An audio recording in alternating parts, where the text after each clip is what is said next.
कहानी शुरू होती है यहां से, जब डी मेरा 0 से छोटा हो। इसका मतलब ये हो जाएगा, जो मेरा रूट होगा वो हो जाएगा -b plus minus root. D से छोटा होने का मतलब है कि निगेटिव वैल्यू, तो मैं कह दूं -1 इंटू डी, -1 इंटू डी। अब -1 ये जो है इसके साथ सिंपल वे में ऐड हो ही नहीं रहा, तो जब भी मैं कोशिश करूंगा इसके वैल्यू को पुट करने का, तो मुझे इस पॉइंट पे यानी x1 और x2 यहीं पे मिल जाएगा।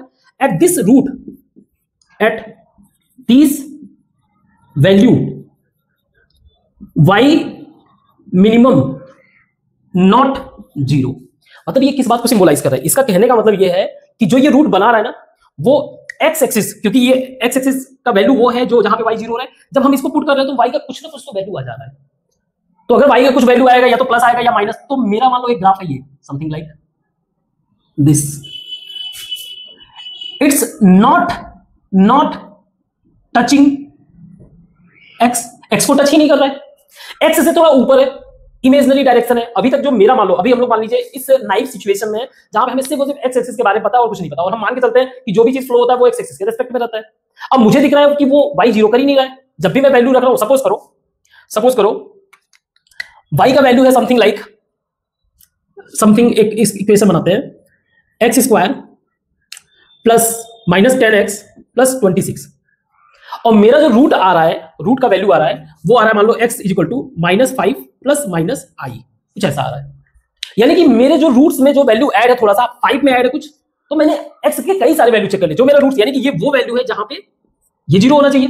तो मैं मेन जो है 5 को रख के देखता हूं, क्योंकि i बहुत छोटा ही नंबर है, i को भी अवॉइड करता हूं। मेन 5 को देख के पुट करके रखता हूं, तो ये आता है 25 -50 प्लस 26, यानी कि +1। +1 का मतलब ये है कि ये ऊपर 1 मतलब 0, y का मैक्सिमम वैल्यू हमारा आ रहा है, मिनिमम वैल्यू हमारा आ रहा है 1 आ रहा है, ये 0 हो ही नहीं रहा है। अब किसी भी वैल्यू पे ये 0 नहीं हो रहा है, इसका मतलब ये है कि आपका जो ये लाइन है ना, जो ग्राफ है ना, ax square plus bx plus c, ये मेरा जो है कहीं ना कहीं x एक्सिस से थोड़ा सा ऊपर इसका वर्टेक्स बन रहा है। अब आप सोचोगे यार इसका सिग्निफिकेंस क्या है? इसका सिग्निफिकेंस ये लाइन आ तो रहा था, अब ये x उम्मीद कर रहा था कि यहां पे टच करेगा, लेकिन ये यहीं पे टर्न कर गया, और ये टर्न क्योंकि ये 5 वाला जगह है, अगर i नहीं होता तो ये 5 वाले पे 0 होने वाला था, लेकिन i के कारण इसने क्या किया, इसको टर्न करा दिया। i के कारण ये क्या हो गया, इसको बोला जाता है कॉम्प्लेक्स, इसको बोला जाता है कॉम्प्लेक्स नंबर ये है। और रूट्स जो बना इमेजिनरी रूट, डिस्टिंक्ट भी है, अलग अलग इमेजिनरी रूट। इसका सिग्निफिकेंस अगर आप देखोगे तो कॉम्प्लेक्स नंबर का सिग्निफिकेंस बेसिकली इसमें i ऐड होने का मतलब, i से मल्टीप्लाई करने का मतलब, ये किसी भी ग्राफ को, किसी भी वैल्यू को 90 डिग्री टर्न करता है।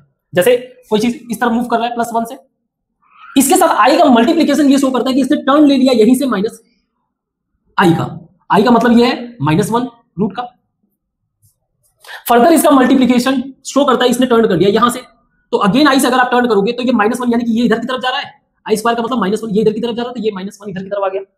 अगेन -1 में i का टर्न करोगे तो ये रिप्रेजेंट करेगा -i को, यानी i ऊपर की तरफ जा रहा था, ये माइनस। तो भाई कॉम्प्लेक्स इक्वेशन जब आप पढ़ोगे वो हेल्प करेगा टू अंडरस्टैंड सर्कुलर मोशन, या जिसमें एक फ्रीक्वेंसी मतलब रिपीटेशन हो, मोशन किसी भी तरीके का रिपीटेशन, उसको रिप्रेजेंट करता है।